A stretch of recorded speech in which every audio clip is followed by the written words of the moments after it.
İyi akşamlar dostlar, hoş geldiniz. Mutlu bir pazartesi umarım geçirmişsinizdir. Evet, pazartesi akşamındayız ve yarın artık 4 Nisan. Nisan ayına o kadar hızlı başladık ki yani yarın 4 Nisan hiç anlamadım. Ben bu ay çok hızlı geçecek gibi duruyor. Bilmem sizin için de aynı şekilde hissettiriyor mu size? Bana inanılmaz hızlı geçti. Bakalım bugünden, bu geceden itibaren daha doğrusu hayatımızda neler değişecek? Salı günü gökyüzünde neler var? Onları konuşacağız. Şimdi dün bahsettik aslında biliyorsunuz bizim iletişim, bilgi, düşünce gezegenimiz Merkür bu akşam tam da şu anda Boğa burcuna geçiyor. Ve 11 Haziran'a kadar da bu alanda ve bunu hemen hissediyor olmanız lazım. Yani hemen bugün, bu gece aslında bugün akşam üzere bile çalışmaya başlamıştır. Bizim artık düşüncelerimiz, odak noktamız, daha çok aklımızı neye yoracağımız, aklımız en çok ne kurcalayacak işte onları belirliyor Merkür. Şimdi Boğa burcuna geçtiğine göre hepimiz için farklı tabii ki çalışacak ama en çok hani birçoğumuz için en çok parayla ilgili konularda, ekonomiyle ilgili konularda genel olarak tabii bunları daha çok planlayacağız. Hatta bazılarımız için inanılmaz güçlü ve güzel hatta para anlamında kazançlı da olacak. Güzel getirileri de olacağını söyleyebilirim. Temkinli, daha dikkatli, daha düşünerek hareket edeceğiz. Ve bu akşamdan itibaren de özellikle tabii bizim Türkiye haritasına baktığımızda Merkür Boğa'ya geçtiğinde bir akrep ülkesi olduğumuza göre ve biliyorsunuz şu anda Plüto da 0 derece hemen Kova burcunda ve bir sabitler arasında da bir kare. Aslında neredeyse Grand Crons'a yakın bir kare oluşuyor ve bu kareler biraz sıkıntılı, zorlu. Öncelikle ekonomiyle ilgili konularda böyle daha çok bütçeleri ön plana çıkartacak. İşte onun kilosu ne kadar olmuş, bunun fiyatı ne kadar olmuş. Daha çok bizim ceplerimizi, cüzdanlarımızı ilgilendiren aslında gündemler var.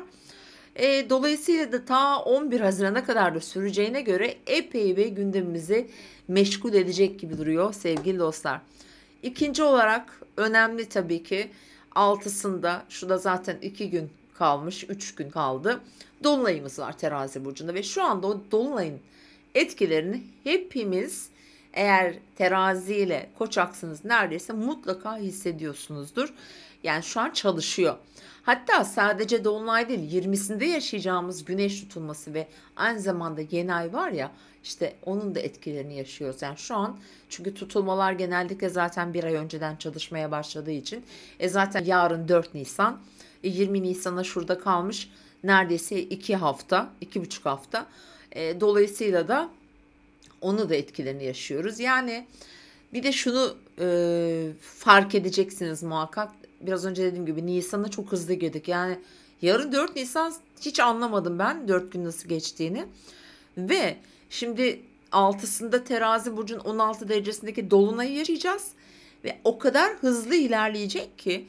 Çünkü şimdi bir öncü burç ve öncü burçlarda şimdi Jüpiter Koç'ta Güneş'in yanında. Dolunayın tam karşısında. Şimdi öncü burçlarda hareket halinde olduğu zaman gökyüzü ki bu bir dolunay. Diğeri de yine öncü burçta olacak 20'sindeki tutulmada.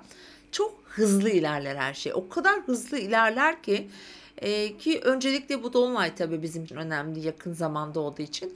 Bir şeyler gündemimize çok hızlı, çok ani gelebilir ve o kadar hızlı ilerler ki anlayamazsınız bile.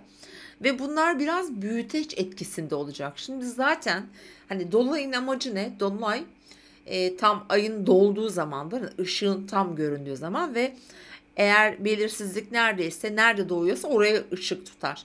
Şimdi bunun karşısında bir de Jüpiter var düşünün. Jüpiter zaten büyüteç etkisi yapan, olayları daha da abartılı hale getiren bir etkisi var. Şu mikrofona durmadan elim çarpıyor. Böyle bir etkisi var. Güneşin yanında, dolunayın karşısında. Bu hafta boyunca bunları yaşayacağız. Şimdi şu anda mesela hepimizin başka gündemleri var. Nisan ayı bu yorumları yaptım. Orada anlattım ama yine kısaca bahsetmek istiyorum. Nasıl, neler olabilir diye. Şimdi abartılı günler. İşte paraya baktığımızda mesela diyelim ki şu anda işte ekonomiden diyelim ki örnek gösteriyorum. ekonomiyle ilgili ciddi bir gündem var, işte şikayetler var veya parayla ilgili, finansla ilgili konularda acayip farklı durumlar gelişiyor. Onlar çok hızlı büyüyebilir. Yani aniden mesela yine neyi örnek göstereyim? Diyelim borsa. Şimdi borsa ile ilgili örnek gösterdiğimde çat diye bir şeyler yükselir, pat diye bir şey aniden düşer. Diyelim ilişkiler. İlişkiler zaten terazi ilişkilerle ilgili. Birçoğumuzun ilişki ve para aynı zamanda gündeminde olacak.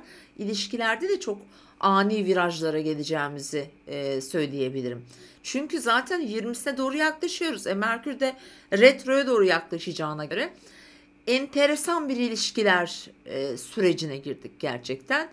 Valla öncü burçlar başta olmak üzere teraziler, koçlar.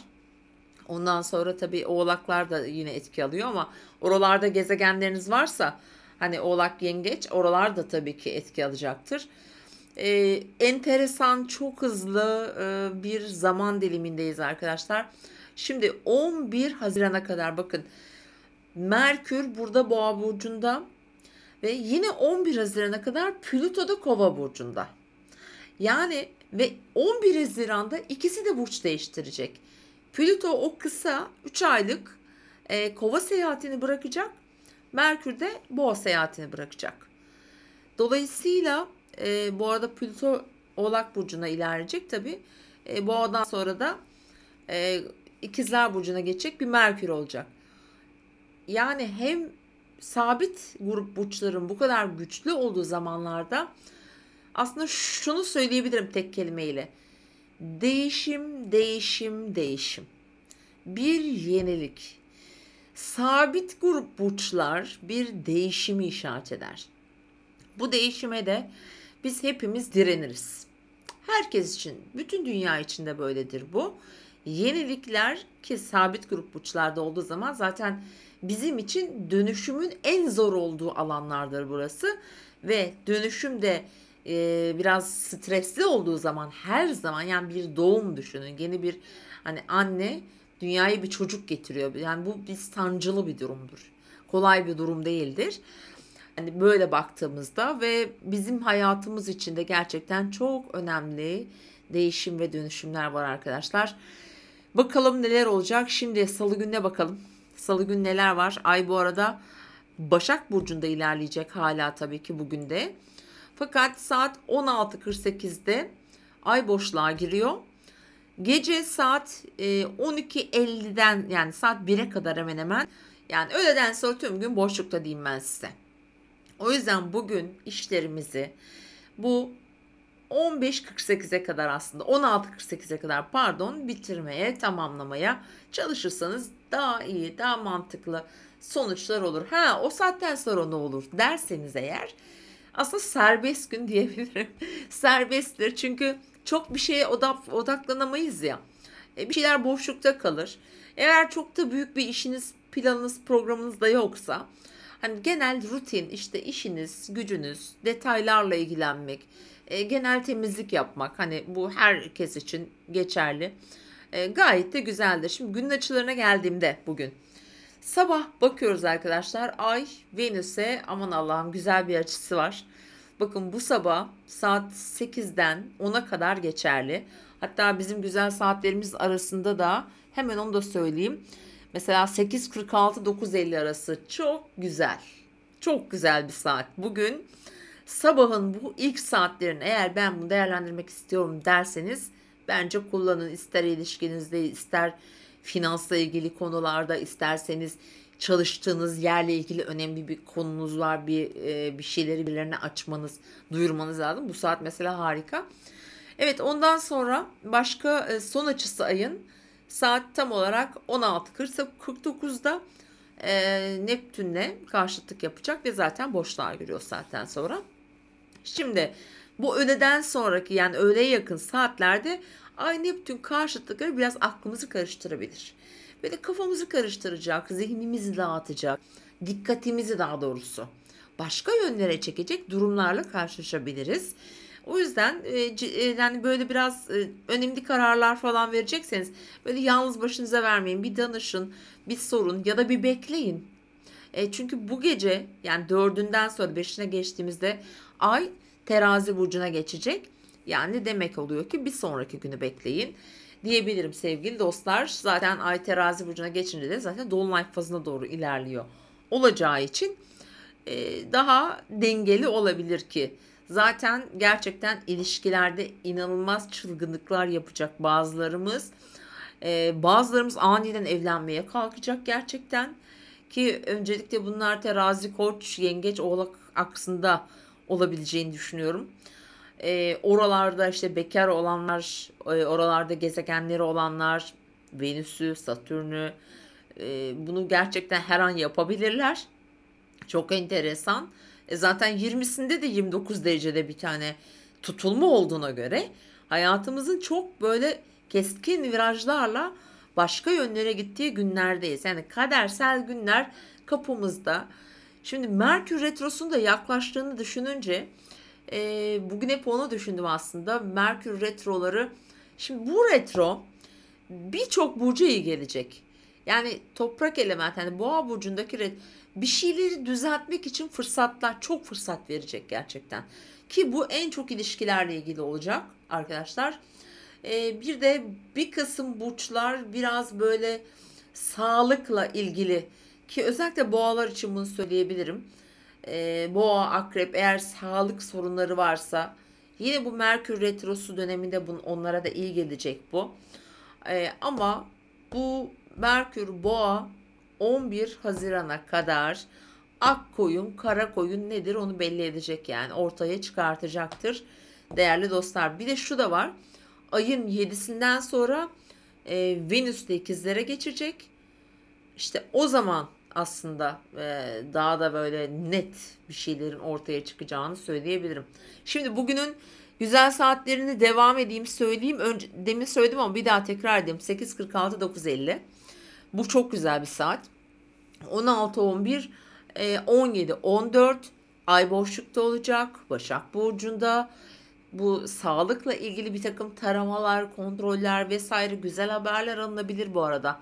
Onu söyleyebilirim. Sevindirici sonuçlar çıkabilir bazılarımız için bazı konularda. Ve son saatimizde 23'te akşam gece saat 12-10'a kadar sürecek. Tüm bu verdiğim bu son 3 saati ilişkiler için kullanın. Dediğim gibi sağlıkla ilgili konuları biraz önemsememiz gerekiyor. Sevgili dostlar, işte böyle bir gün olacak bugün de. Bugün telefon numaramı buraya koymayı unuttum sizlere. Şunu kapatalım. Şunu açalım. Evet, şimdi açtım ama artık yayının da sonuna geldik zaten. Evet, aramak isteyenler beni, bana ulaşmak isteyenler harita için, danışmanlık için vesaire. Bakın burada telefonum var. Bu benim WhatsApp numaramdır. Buradan mesaj yazarak ulaşabilirsiniz bana sevgili dostlar. Valla enteresan günler geliyor. Ben de çok heyecanlanıyorum. Merak ediyorum neler olacak diye. Bakalım, göreceğiz arkadaşlar. Bu akşam biraz rahatsızdım aslında. Yayını yapmayacaktım ama beklediğinizi biliyorum ya. O yüzden içim hiç rahat etmiyor gerçekten. O yüzden yine sizinle buluşmak istedim. Bana çok iyi geliyorsunuz gerçekten. Çok teşekkür ederim. Hepimiz iyi ki varız ya. Sizi seviyorum. Yarın tekrar görüşürüz arkadaşlar. Kendinize iyi bakın. Hoşça kalın.